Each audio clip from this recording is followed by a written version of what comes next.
At Ma'am Benzuela, ma'am, katotohanan kasi ang pinapanood nyo ay yung mga issue, hindi yung vlog ng Kalingap. Kahit anong pambabalahura ng mga antay, tuloy-tuloy ang pag-charity ng Kalingap. Di nyo lang po pinapanood. Totoo. Hello, Mami Virginia at kay Ma'am Liza. Hello. Oo, masaya yung love team. May nagpapagulo lang. May nagpapagulo lang sa love team. Good vibes kasi yun. Kaya kailangan. Eh si Pugong Biyahero nga, may issue din yun eh. Dumarating parang boss. Marami lang kasi alam nyo kasi ang problema sa Kalingap. Marami ng reactor. Dami na nagko-content. Kakahiya. Masisira. Kaya nga sa karamihan sa nagbablog, hindi naman lahat ng totoo doon pinapakita nila. Eh, paano pa nagbembangan yun? Naghalikan yun. Papakita mo. Kasi kahit sa totoong buhay, sa totoong buhay, natatay ka. Nauutot ka, papakita mo, paparinig mo, umutot ka. O kaya naglalakad ka, natumba ka, papakita mo sa vlog. Hindi mo papakita yun. Siyempre, halos lahat ng may scripted.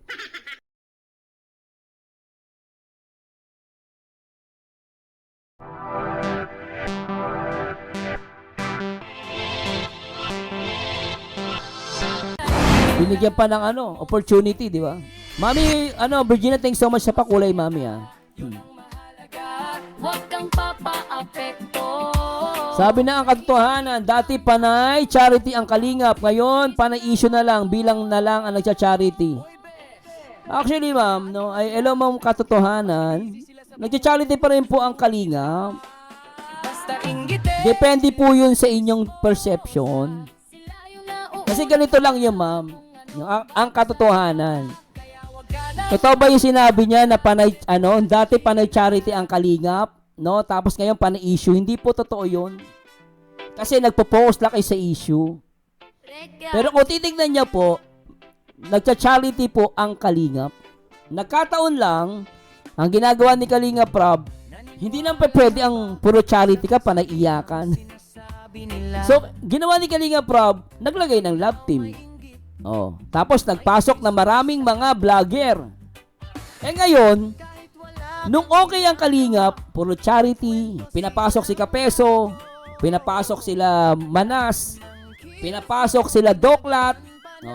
Okay ang love team eh. Okay ang love team. Nagbigay ng love team si Kalingap Rob.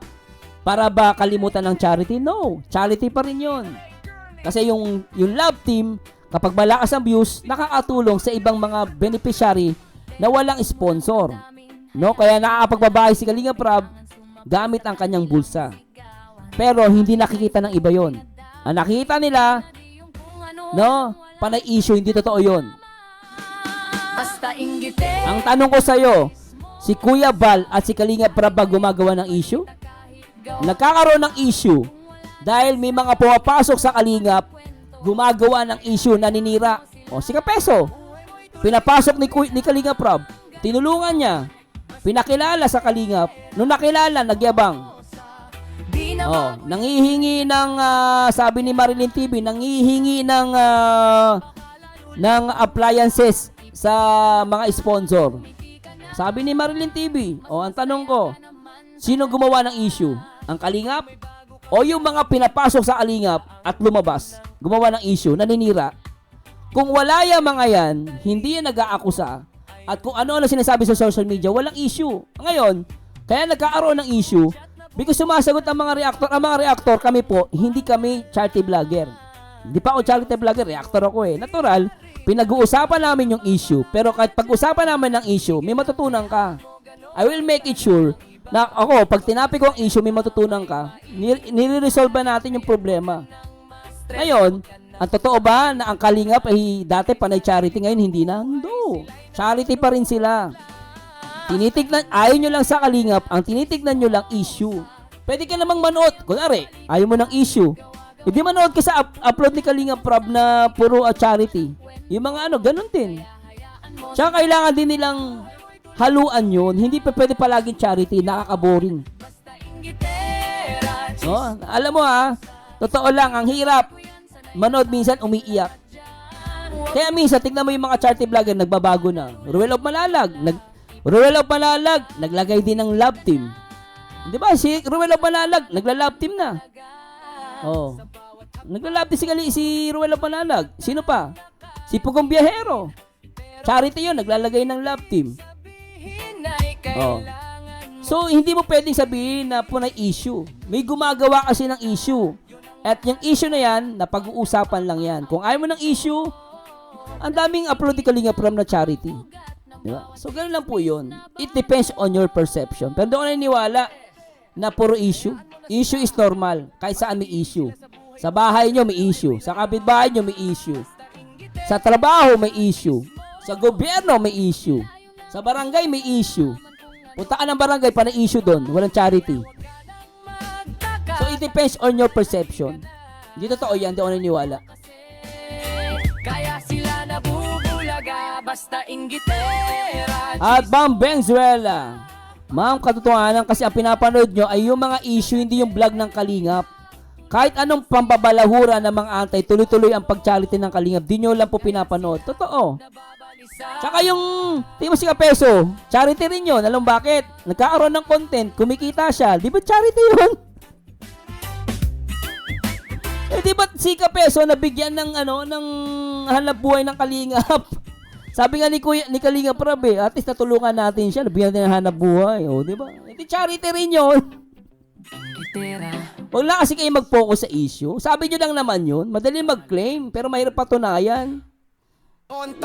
Gusto nyo lahat ng oras laging charity pinapakita sa inyo. Alam nyo, kailangan din lagyan ng good vibes. Tignan nyo. Tignan nyo si Pugumbiyero, may love team. Si Ruel of Malalag, may love team. Kailangan nila yun eh. Kasi minsan, nakakatorta din ng minsan puro charity gagawin mo. Pero in the end, good vibes man yan, love team yan, may charity pa rin. Di mo lang tinitignan yung point na yon. Ang nakikita mo lang, hindi charity. Charity yun. Ganun yun. Huwag po kayo sumama ng loob, mama. Sumasagot lang po ako, ha? Huwag kayo magtampo sa akin. Ang gusto kunin, walang tanong. Basta panalo, sila ang song. Sana may karma, bumalik sa kanila para maramdaman. Oo, yung mga lumabas lang naman yung may problema dyan eh. Tignan na, tulad nun. Nagkaroon ng love team, Edsy. Di ba? Nagkaroon ng love team. Di ba? Nagkaroon ng love team. Ano nangyari? Sabi ni Mana sa ni Bulldog. Yung mga bulong pala, hindi pala totoo yun. Di ba? Di ba? Okay yung love team ni Kalinga Prab eh. Anong ginawa ni Mana sa ni Bulldog? Di ba? Nagbubulong-bulong. Tapos yung mga supporter tuwan-tuwa, akala nila totoo na. Ngayon inamin nila na hindi pala totoo yun. Kasi para lang magpalipad. Sino gumawa nung point na yon? Si Kalinga Prab, si Kuya Bal, nagbubulong-bulong. Sila gumawa nun, di ba? Pumaldo sila.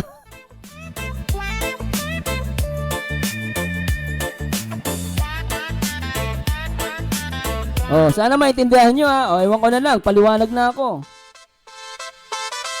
Hello, Mami Virginia at kay Ma'am Liza. Hello. Masaya yung love team. May nagpapagulo lang. Sa love team. Good vibes kasi yun. Kaya kailangan. Si Pugumbiyahero nga, may issue din yun eh. Dumarating parang boss. Marami lang kasi, alam nyo kasi ang problema sa Kalingap. Marami ng reactor. Dami na nagko-content. Kaya siguro makikita mo pa na issue. Di ba? Kasi normal yun guys eh. Kasi reactor kami. Hindi naman pwede wala naman kaming charity. So issue talaga kami. Di ba? Yun lang naman yun. Pero hindi Kalingap ang gumagawa ng issue. Sumasagot lang sila sa issue. Tsaka ang daming content creator ngayon. Meron pa mga nag-react, hindi naman Kalingap. Issue din tinatopic. Ano gagawin natin? Kasalanan ba ng Kalingap yun? Syempre, issue. Maraming dumitikit. Dami nagko-content. Di natin mapipigilan yun. And porket maraming issue na napakikita nyo, wala nang charity ang Kalingap. Hindi po totoo yun. Hindi totoo yun. Hindi ko naniniwala doon. Ang dami charity ni Kalinga Prab. Kahit wala sa kwento, gimmick parang artista sa pelikula. Sabi ni Mama's Vlog, sila Iking at Manas ang talagang fake news. Mismo sa bibig ni Iki sinabi niya na niloloko niya mga EDC, dami nilang bulong na fake. Kasi para paliparan sila ng EDC, kay si TQ umamin yun. Sabi ni Mama's Vlog. Di ba naman sinabi sa live eh? Sabi ni 12 Midnight, true sa kanila nag-umpisa ang bulong kung saan gabi-gabi sila pumapaldo. Di ba? Di ba? Selfie sa harap mo, smile na parang angel. Isip naman kayo, lagi nyo na sinisisi Kalingap. Lagi na lang.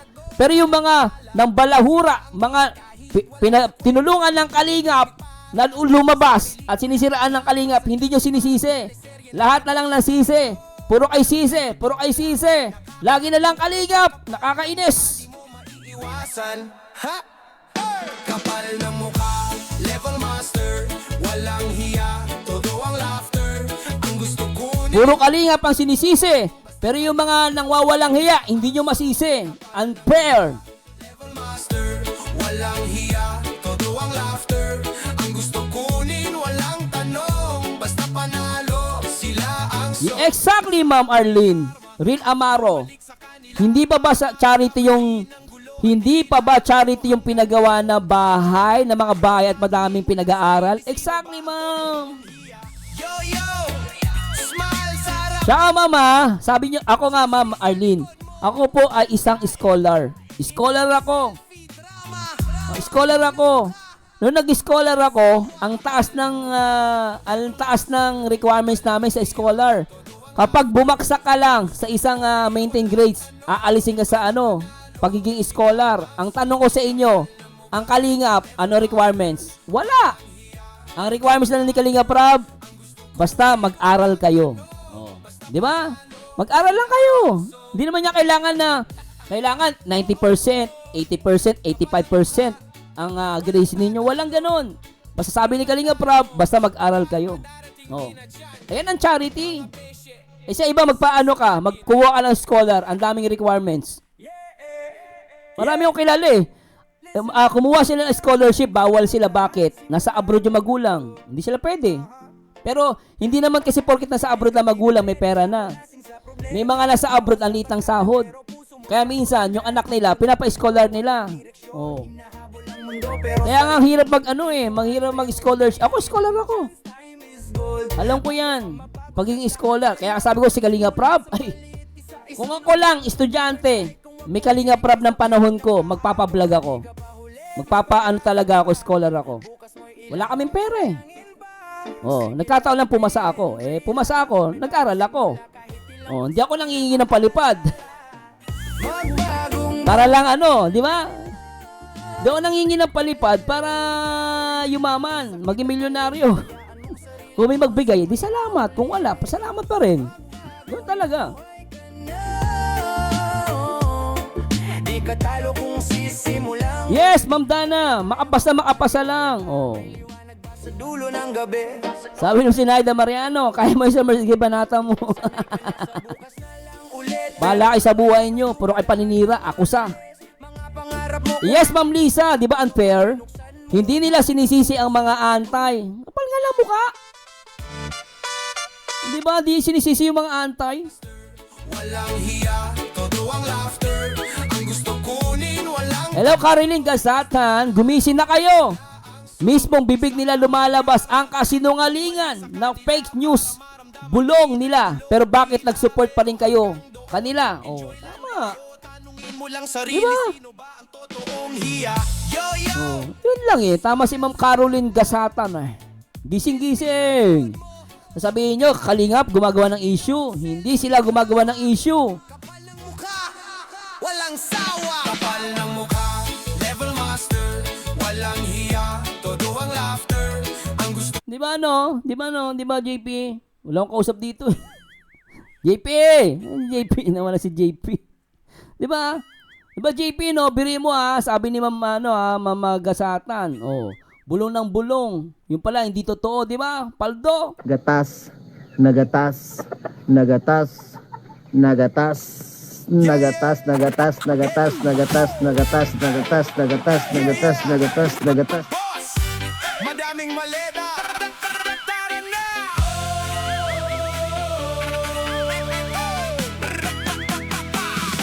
Pagbukas ng pinto, sabay-sabay ang kargador. Hatak mga trole, parang pila sa airport. Si boss naka-shades, naka-pula na blazer. Tawa lang sa pressure, para lang nag-player. Maleta aliwa, maleta sa kanan. Iba-ibang kulay, parang festival ng barangay. Kanino to,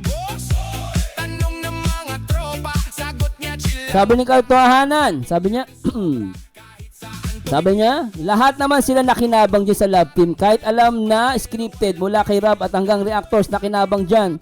Kasi tignan mo, more fake bulong, the more views sa lahat. Actually, ma'am katotohanan, ang love team naman talaga in the first place, scripted talaga yan. Alam mo, ganito lang yun eh. Mga supporters kasi, sa umpisa, sinasabi naman ni Kalinga Prab, good vibes yan eh. Pag sinabing good vibe, scripted yon. Ngayon, yung mga sinasabi nila, syempre hindi scripted yon. Yung mga sinasabi nila, natural, magpapasalamat sa Minsan totoo naman yung sinasabi nila eh. Pero syempre, kung ikaw mag-iisip, di naman nila sabihin na, alam nyo kasi, ganito yon as a content creator. Pag sinabi mo, ito pong love team ay scripted lang. Minsan, pag ginano mo, walang nanonood. No? Let's admit, may mga viewers gusto nila, totoo yung love team, magkakatuluyan. Hindi naman pwedeng sisiraan yung trip ng mga viewers. Ngayon, as a content creator, sinabi naman ni Kalinga Prab, good vibes lang talaga yon. Pero yung mga sinasabi nila, hindi yun scripted. At nakita ko yun dito sa Singapore. Kasi nagpunta na sila sa Singapore, pag nagsasalita si Jomar sa si Carla, walang script na binabasa. Talaga nag-uusap sila. Di ba? Pero, yung love team nila, nasa inyo na kung paniniwala nyo hindi. Doon pala sinabi ni Kalinga Prab, nasa kanila yon. Basta yung love team, ginawa yung good vibes. Nasa kanila yung kutotohanin nila. Totoo naman sinabi nyo. Agree ako doon. Lahat naman nakinabang. Tsaka wala namang masama sa halos lahat ngayon, scripted eh. Halos lahat ngayon, scripted. Di ba? Pero yung charity, hindi scripted yun. Of course, di ba? Hindi scripted yung charity. Pero yung love team, talaga namang, syempre di naman sasabihin agad na scripted yan. Wala na naman manonood. Di ba? Pero syempre, nasa inyo yung kung paniniwalaan nyo. No, nakikita nyo naman, ang Rochelle, naging sila. Scripted ba yon? Unang alok is sa mga naging love team ni Rab yun, ni Kalinga Prab. Naging sila. Yung ba scripted? Di ba naging totoo naman sila? Kaya naghiwalay ngayon, syempre. Alam mo naman panahon ngayon. No, so totoo lang sinabi, lahat nakinabang. Pero still just entertainment pa rin. Nasa iyo kung paniniwala mo hindi. Kasi the more fake bulong, the more views sa lahat. Gumawa nun, hindi naman kami gumawa nun. Ako wala, nag-react lang ako sa video ni Kalinga Prab. Ang matindi kasi, itong gumagawa ng bulong. Kumbaga, wala na siya sa serye, dinadagdagan nila. 'Di ba? Hindi namin kasalanan 'yon. Yung mga bumubulong ang isisihin mo. Ang gumawa noon si Manasa kasi si Doklat. Sila gumawa ng bulong-bulong na yan. Sila nagpauso ng bulong na yan eh. Kaya nga pumaldo sila dyan eh. Ako, nakita mo ba nagbulong-bulong? Hindi ako nagbubulong-bulong. Kasi nagbe-base lang ako doon sa pinapanood ko. Di ba? Kung ano yung nakikita natin, nagbibigyan ng opinion kung sa tingin totoo. Ganon.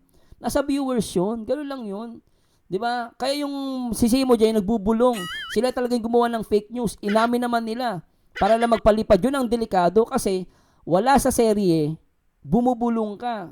Yun talaga panloloko yun. Yung serye, kaya tinawag na serye. Part 1, Part 2. Diba? Ang totoong buhay, alam mo, sa totoong buhay, pag nag-vlog ka, hindi lahat sa totoong buhay, hindi lahat pwede mong i-vlog.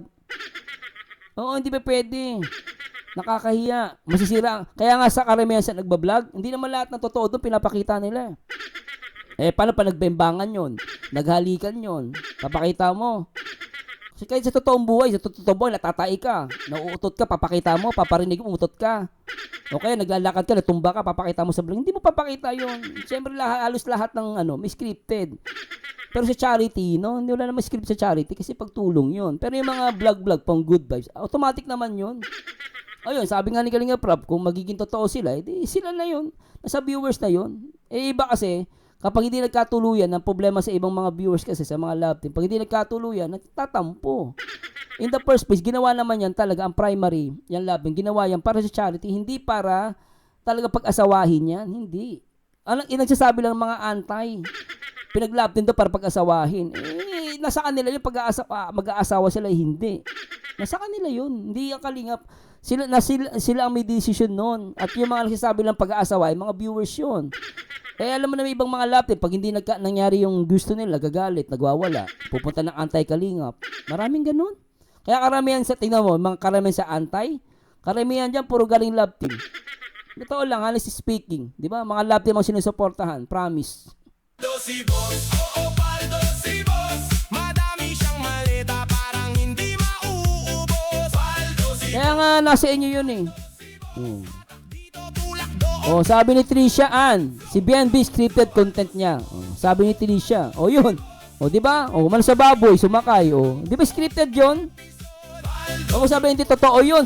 Di ba? Scripted 'yun, di ba? Oh, lumipad. Oh, scripted 'yun. Halos lahat naman po. Ganoon naman 'yun. Sabi ni S. Ginoo, itong grupo nila TQ wala namang naitutulong. Ang galing pang pagtawanan si Kuya Bal at ang Kalingap. Akala mo hindi sila tulungan na mag-amang matubang. Siguro ma'am S. Ginoo, baka naman sponsor ang nakatulong sa kanila. Ganoon ang tingin nila di ba? Baka ang nagbigay ng yaman nila sponsor, baka lang. Kaya siguro sponsor. I love sponsor. Hello, pero syempre in the first place, Kalingap ang nakatulong sa kanila kaysa mo tignan. Alam mo bakit? Alam mo, ako lang guys, yung makilala ka lang sa Kalingap, paldo ka na dun. Isama ka lang ni Kalingap Rob sa mga vlog niya, sisikat ka. Biri mo, di ka kilalang vlogger. Biri mo, nagpunta ka ng Kalingap, walang-wala ka. Di ba? Ito wag lang masasaktan sa akin ang mga vlogger. Hindi ako manliliit ng kapwa, no? Baka sabihin niyo mayabang, hindi po. Totohanan lang. Di ba may mga vlogger na wala namang pinag-aralan, hindi naman tapos sa college. Pupunta ng Kalingap, pagpunta ng Kalingap, nung pinakilala ni Kalingap Rob, sumisikat. Ngayon, kung hindi sila nakilala sa Kalingap, baka ngayon, hirap ang buhay ng mga yan. Hindi naman mga professional yung mga yan Ano mo mga pinag-aralan ng mga yan? Nakapagtapos siya ng college? Hindi. Sabi nila, madiskarte. Kaya ka lang naging madiskarte because of Kalingap Rob. Si Kalingap Rob ang sikat, saka si Kuya Bal. Nung pumunta ka ng Kalingap, walang-wala ka, wala kang pinag-aralan. Siyempre, ang sahod mo, magkano lang? Siyempre, pupunta ka sa Kalingap. Ngayon, napunta mo ng Kalingap, paldo ka. Sabi na natin, walang binigay na pera sa inyo, walang binigay na pera si Kuya Bal, saka si Kalingap Rob. Yung kasikatan lang na binigay sa inyo ni Kalingap Rob, laking pera yung guys. Laking utang na loob yun. Para sa akin akin lang to. Yung pakilala ka ni Kuya Bal, ipakilala ka ni Kalingap Rob, isama ka sa mga vlog, paldo ka doon. Magiging sikat ka rin. Biri mo, wala kang tinapos. Yung pumunta ka ng Kalingap, putik, naging vlogger ka. Mas malaki pa sahod mo. Sa mga manager, biri mo, kumikita ka mga 200,000. Di ba sabi ni Kuya Mel? Di ba? Inaano siya may binanggit si Kuya Mel Ito nga, kumikita ka 200,000. Ganyan malaki 200,000, wala ka ng pinag-aralan. 200,000 kumikita mo sa Kalingap. 200,000 wala kang pinag-aralan, vlog lang ginagawa mo, punyeta, di ba? Ngayon sasabihin mo, hindi nakatulong ang Kalingap sa'yo. Nakatulong ang Kalingap sa'yo. Ang problema lang sa'yo, mas minamahal mo sponsor. Yung sponsor, hindi ka makikilala niyan kung hindi dahil sa Kalingap. Kahit mo saan mo tignan, malaki ang nagawa ng Kalingap sa'yo. Kahit hindi ka binigyan ng pera. Pinakilala ka lang. Yung pinakilala ka lang sa Kalingap, nagkaroon ka ng pangalan sa social media. Putik, pagpapasalamat mo kay Kuya Bal, kay Kalingap Rob yun. Hindi lang sila amin. Kasi mayayabang na sila. Piling mga sikat. Piling nila, sila ang nagpasikat sa sarili nila. Pero in the first place, kung hindi yan pinakilala ni Kalingap Rob, ni Kuya Bal, mga walang-wala yan sa buhay, guys. Anong kikitain yan? Puro wala namang, sino manonood dyan? Tsaka ano ba nga tinapos na mga yan?